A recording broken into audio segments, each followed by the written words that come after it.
জয় বড়মার জয়। আজকে তোমাদের সাথে কৌশিক অমাবস্যার ব্লগটা শেয়ার করব। তো আমরা চলে গিয়েছিলাম নৈহাটি বড়মার মন্দিরে পুজো দিতে। আর যেহেতু আমরা বিকালের টাইমে গিয়েছিলাম আর মন্দির খোলার একটু আগেই আমরা পৌঁছে গিয়েছিলাম, আর সেদিনকে অঝোর ধারায় বৃষ্টি পড়ছিল, যার জন্য কিন্তু মন্দিরের ভিড়টা অনেকই কম ছিল। তো আমরা লাইনে দাঁড়িয়ে পুজো দিয়ে নিলাম ভালো মতো। পরের দিন সকালে আমি যা যা লাগে পুজোর জন্য সেগুলো সব বাজার থেকে নিয়ে আসলাম। আমি আগের দিন পরের দিন দুদিনই উপোস করেছিলাম। আর দেখো বাজারে গিয়ে কত ফুল পেয়েছি, আমার একদম ফুলগুলো সাজিয়ে মনটা পুরো ভরে গেছে। আর আমি প্রথমে ঘরের ঠাকুরকে পুজো দিয়ে নিয়েছিলাম, তারপর আমি, মা আর পেখম তিনজনে মিলে চলে গিয়েছিলাম বড় কালী মন্দিরে।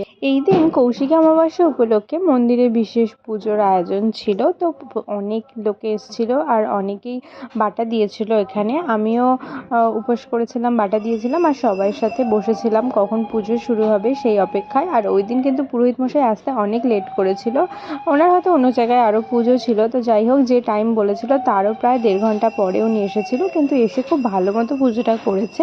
আর ওখানে একটা কাকু ছিল যিনি চণ্ডীপাঠও করেছিল। তো আমরা পুজো দিয়ে চণ্ডীপাঠ শুনে মায়ের কাছে অঞ্জলি দিলাম মন ভরে। অঞ্জলি দেওয়ার পর আমি ওখানে যে ধূপকাঠি মোমবাতি নিয়ে গিয়েছিলাম, ওগুলো বাইরে জ্বালাবার জায়গা ছিল, তো ওখানে আমি ভালো করে জ্বালিয়ে ঠাকুরের সামনে আরতি করে মনের যা মনস্কামনা তাই বললাম। আর ওখানে কিন্তু এই দিন অনেক মানুষ এসেছিলো, প্রায় আমাদের ওয়ার্ডের অনেকেই এসেছিলো আর অনেকেই পুজো দিয়েছিল।